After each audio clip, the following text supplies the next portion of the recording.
Hello, this is Dr. Grande. Today's question is, can I analyze the case of Danelo Cavalcante? Just a reminder, I'm not diagnosing anybody in this video, only speculating about what could be happening in a situation like this. If you enjoy this video, please like it, subscribe to my channel, and consider supporting me on Patreon. I'll put the link to Patreon in the description for this video. First, I'll look at the background of this case, including the timeline of the crimes, then offer my analysis. Danelo Souza Cavalcante was born on July 3, 1989, in Brazil. He grew up poor, was mistreated, struggled with substance use, and associated with gang members. Danelo was 5 feet tall and weighed 120 pounds. He was fluent in Portuguese and Spanish and spoke a little bit of English. On November 5, 2017, Danelo allegedly shot and killed a student at a food truck stand. The police said that he committed the murder because the student owed him money in connection with the repair of a vehicle. A warrant was issued for his arrest, but somehow Danelo managed to slip by security at an airport and fly out of the country. At some point, Danelo illegally entered the United States. He lived in Chester County, Pennsylvania. This is west of Philadelphia. He entered into a romantic relationship with a woman named Deborah Brandau. She was also from Brazil. In 2020, Deborah filed an order of protection against Danelo after she ended her relationship with him. Allegedly, Danelo had a history of pulling a knife on her.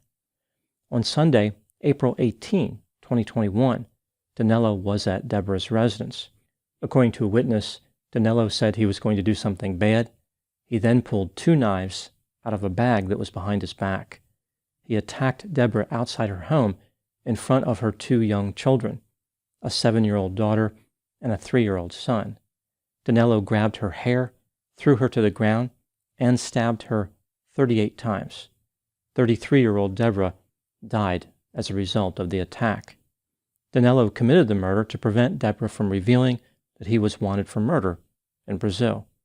There was the sense that Danelo did not believe there was any problem that could not be solved through homicide. He fled Pennsylvania for the state of Virginia. He was arrested there and returned to Pennsylvania a few months later. In 2023, Danelo went on trial for murder. His defense argued that he was provoked and snapped. The killing took place in the heat of passion. On August 16, 2023, Danelo was convicted of first-degree murder and possessing an instrument of crime. 6 days later, he was sentenced to life in prison without the possibility of parole. 34-year-old Danelo was sent to Chester County Prison to await transfer to another prison, where presumably he would be staying for a long time. On August 31, at 8:51 a.m., Danelo escaped from Chester County Prison by crab walking between 2 walls. He pushed through some razor wire at the top of the building, ran across the prison roof, scaled the fence, and made it past more razor wire. Even though there was a manned guard tower with a clear view of his escape, the guard in the tower did not alert anyone. Presumably, the guard did not see the escape. Nobody in the prison noticed that Danelo was missing until 9:50 a.m., about an hour later. A massive manhunt was initiated, which would eventually involve over 400 law enforcement officers. Many Chester County, Pennsylvania residents were fearful. Some businesses and schools closed due to concerns about the killer being loose in the community. On September 1, at about 11:30 p.m., Danelo was spotted inside a private residence not far from the prison. He left without incident. On September 2, at about 1:43 a.m., Danelo was captured on a Ring doorbell camera mounted on a private residence. This was about 1.5 miles from the prison. On September 4, he was captured by a private trail camera at Longwood Gardens. This is an over 1,000-acre botanical garden in Kennett Square, Pennsylvania. It is about 2 miles from the prison. Danelo was captured on the camera once at 8:21 p.m., walking north in the gardens. The same camera captured him at 9:33 p.m., walking south. On September 5, he was spotted in a creek bed a few miles southeast of the prison. He fled into the woods before the police could catch up to him. On September 9, Danelo found a 2020 Ford Transit van operated by a dairy farm about a mile from the prison. The keys were in the ignition. He decided that having that vehicle would be convenient. Danelo made use of the van right away. He drove it over 20 miles to East Pikeland Township.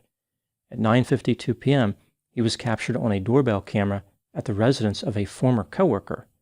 The man was not home, but he spoke to Danelo through the doorbell camera and contacted the police. Danelo went to the residence of another former coworker in Phoenixville, Pennsylvania. He arrived there at 10:07 p.m., but she was not home. A friend of the coworker saw him and notified the police. On September 10 at 10:40 a.m., the Ford Transit van was found abandoned behind a barn in East Nantmeal Township. The vehicle was out of fuel. On September 11 at about 10 p.m., Danelo entered an open garage and removed a .22 caliber rifle as well as ammunition. The homeowner was in the garage and fired at Danelo several times with a pistol, but did not hit him. Danelo escaped with the rifle. On September 13, at about 1 a.m., a fixed-wing aircraft operated by the Drug Enforcement Administration patrolled an area around Route 100 after a report of a residential burglar alarm. The aircraft was using thermal imaging technology and detected a heat source. The aircraft tracked the movement of the heat source until thunderstorms forced the plane to land. The police surrounded the area. At about 8 a.m., they found Danelo in a pile of logs behind a tractor supply store. He crawled through thick underbrush in an effort to escape. He had the stolen .22 caliber rifle with him. The police released a dog who bit Danelo and dragged him to the ground. Danelo continued to fight as the police took him into custody. He had been on the run for 2 weeks, but now his adventure was over. There would be no more botanical gardens, drives through the country, and nights under the starry skies. The Attorney General's office said that Danelo will be arraigned on a felony escape charge. Now moving to my analysis.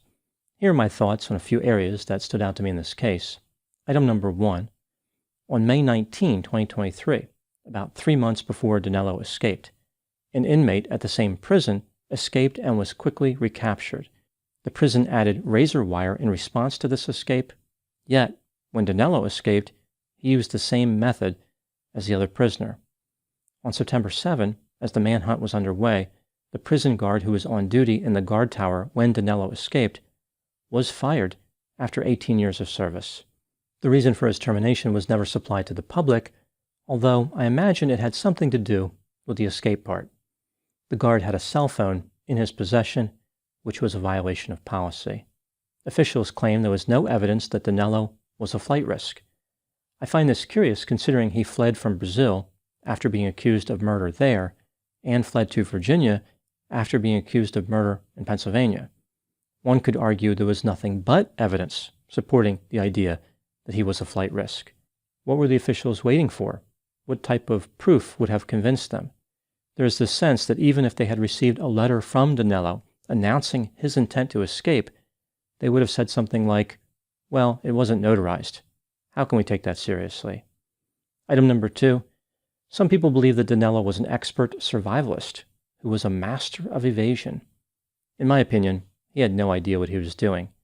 He walked in circles some of the time, he went to the homes of former coworkers, and he did not appear to have much interest in creating distance between himself and the prison. I think that Danelo did not want to drift too far from the area because he was still hoping to find support from people who he knew. Unfortunately for him, this meant he was occupying the same area as hundreds of law enforcement officers who were searching for him. Item number 3. Danelo was clearly determined not to spend the rest of his life in a prison cell. He was so tenacious that some people believed that he may have been willing to die rather than go back. Ultimately, however, he chose not to force a fatal confrontation with the police.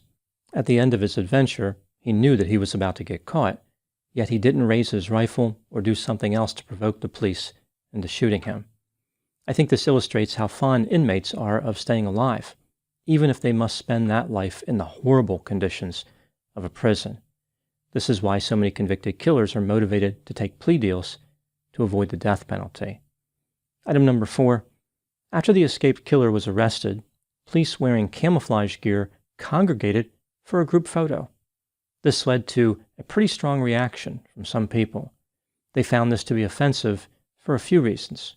One, the photo could be considered disrespectful to the family members of the victims.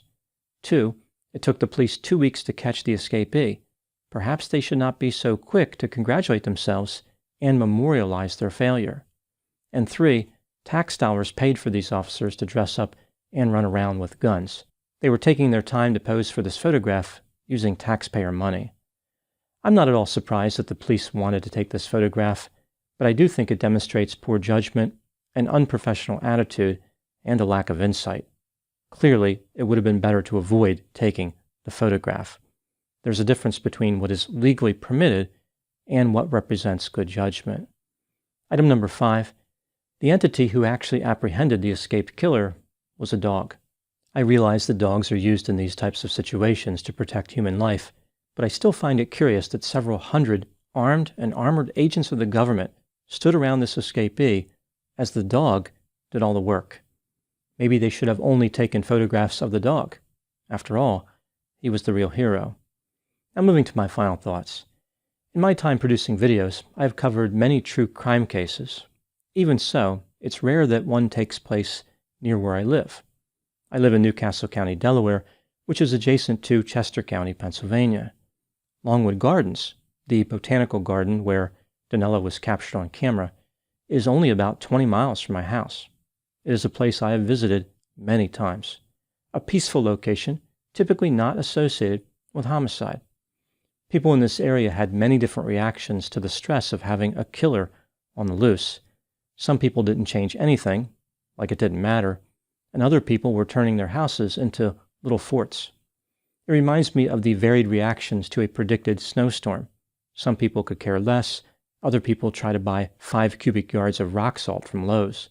It's hard to know how to appropriately respond to a prison escape, but there are a couple of tips that make sense. Don't leave keys in vehicles, and don't leave unsecured firearms in open garages. This is good advice even when there is not an escaped killer on the loose. Those are my thoughts in the case of Danelo Cavalcante. Please put any opinions and thoughts in the comment section. They always generate an interesting dialogue. As always, I hope you found my analysis of this topic to be informative. Thanks for watching.